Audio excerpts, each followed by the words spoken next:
ধ্বংসের দিকে তাকিয়ে মুচকি হাসি দেওয়া অদ্ভুত মানুষ আমি। হয়তো আমি পাগল, হয়তো অনুভূতির ভিতরে কোনো এক গভীর অতল দুঃখ বাসা বেঁধেছে, তবুও নিজেকে জোর করে হাসাতে শিখে গেছি। যেদিন ভেতরটা একবারে ভেঙে গিয়েছিল, সেদিনও বাইরে থেকে এক চিলতে হাসি মুখে নিয়ে সবার সামনে দাঁড়িয়েছিলাম। কষ্টগুলোকে আমি বন্ধু বানিয়েছি, একাকিত্বকে আপন করে নিয়েছি।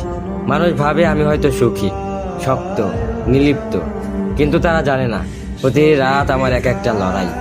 নিজেকে নিজেই বুঝিয়ে রাখি তুই ভালো আছিস, অথচ আমি জানি আমি ভালো নেই। ভেঙে যাচ্ছি প্রতিদিন একটু একটু করে, আর এই ধ্বংস হওয়াটাকে যেন ভালোবেসে ফেলেছি। আমি সেই মানুষ যে হার মানার আগে হাসে, কারণ জানি কান্না দেখিয়ে লাভ নেই। পৃথিবী শুধু শক্তদের মনে রাখে, দুর্বলদের নয়। তাই আমি অদ্ভুত, আমি অনুভূতির আগুনে পুড়ে যাওয়া নীরব যোদ্ধা।